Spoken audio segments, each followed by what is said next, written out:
हैं आप लोग हो गया, औरंगाबाद से मंदी किए है ना, वहाँ बच्चों को ज्ञान मिला। और तो नालंदा को भी वर्ल्ड हेरिटेज का टैग मिला। वो वहाँ पर एक बोर्ड था। यहाँ बच्चों आपको रोके हैं, एक इम्पॉर्टेंट चीज है एडमिशन के संदर्भ में। जैसे आप अभी स्कूल में पढ़ते हैं, आप मैट्रिक कीजिएगा, इंटर कीजिएगा। इंटर के बाद अगर किसी को और बड़ा एजुकेशन प्राप्त करना है, IMBA के अलावा किसी को मेडिकल में जाना है, इंजीनियरिंग करना हो, पॉलिटेक्निक करना हो, एग्रीकल्चर करना हो, तो इंट्रेंस टेस्ट देना होता है ना। You have to pass entrance test. आजकल प्रवेश प्रतियोगिता परीक्षा होती है कोई अच्छे संस्थान में एडमिशन के लिए, आगे की पढ़ाई के लिए। तो नालंदा में इंट्रेंस टेस्ट होता था और ये गेटकीपर टेस्ट लेते थे। उस समय ये पूरा परिसर एक बाउंड्री वाल से घिरा, एक बड़ा सा दरवाजा था जहाँ गेटकीपर बैठा करते थे। एक डिबेट होता था, इंटरव्यू होता था गेटकीपर के और प्रतियोगी के बीच में, और जो बच्चा गेटकीपर को सेटिस्फाइड करता था उसी का ड्यूटी होता था।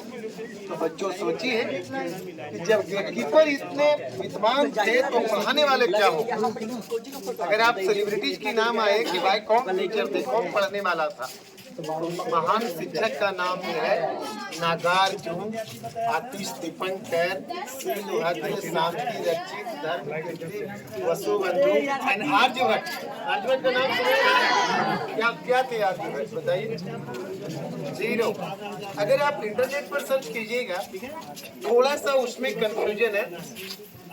जीरो का जो आविष्कार है ना, अगर आप इंटरनेट पर गूगल पर सर्च करें तो बिल्कुल यानी कि एक्यूरेसी जो है, शुद्धता है, तो वो आएगा ब्रह्मगुप्त। गुप्ता डायनेस्टी में ही थे ब्रह्मगुप्त वाज द मैथमेटिशियन। तो दशमलव जो है ना, डिसिमल जो है ना, ये आपका आर्यभट्ट के द्वारा हुआ। तो ऐसे लोग बोलते हैं, लेकिन जो राइट आंसर है कि ब्रह्मगुप्त वाज द और यानी invention of zero, origin of यानी कि जीरो।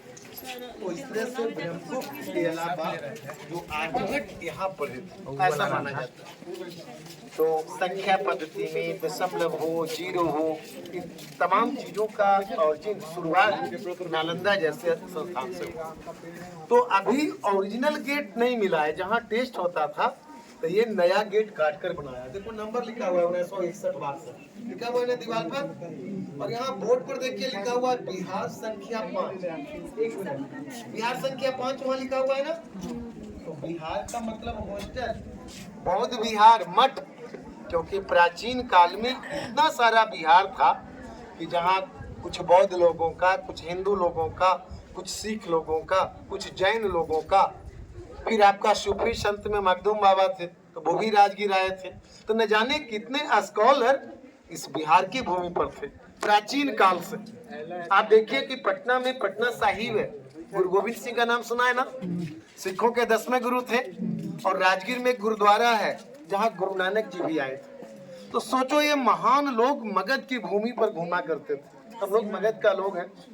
तो एक जमाने में ये इतना प्राचीन जगह था, इस स्टेट का नाम बिहार हो गया। तो वहाँ बिहार संख्या 5 में क्या है, ये छोटा छोटा देखो कमरा बना हुआ, इधर जो देख रहे हो इधर पूरा है वाला था। ये छोटा छोटा जो आप देख रहे हैं ना बच्चों, इधर आ जाइए, फिर आगे चलेंगे हम लोग। ये सब हॉस्टल का रूम है। जैसे तुम्हारा हमारा कमरा होता है ना घर का, ऐसे ही एक एक बच्चा का एक एक रूम होता है। अब खूब मोटा दीवार देख रहे हैं आप लोग ना, कितनी मोटी दीवार होगी, सोचो कितना मोटा है, अंदाजा लगाओ। 4 फीट है ना, 4 फीट 4.5 फीट का है। तो इतना मोटा जब दीवार था, तो ये जाड़ा के दिन में गर्म और गर्मी के दिन में ठंडा होता। और दूसरा फायदा था उस समय है जो एयर कंडीशनर तो होता ही था, और दूसरा फायदा ये था उस समय जो है ना पाइलिंग नहीं था, पिलर का प्रावधान कम था। तो मोटा मोटा दीवार रखते थे फाउंडेशन में कि ऊपर के बिल्डिंग के बेड को ये सह पाए, है ना। मल्टी स्टोरेज बिल्डिंग था, तो खूब मोटी लगा दीवार। तो अब चलिए अंदर, हम लोग पहले एक नक्शा को देखने चले, तो चलेंगे क्लासरूम के अंदर। चलो।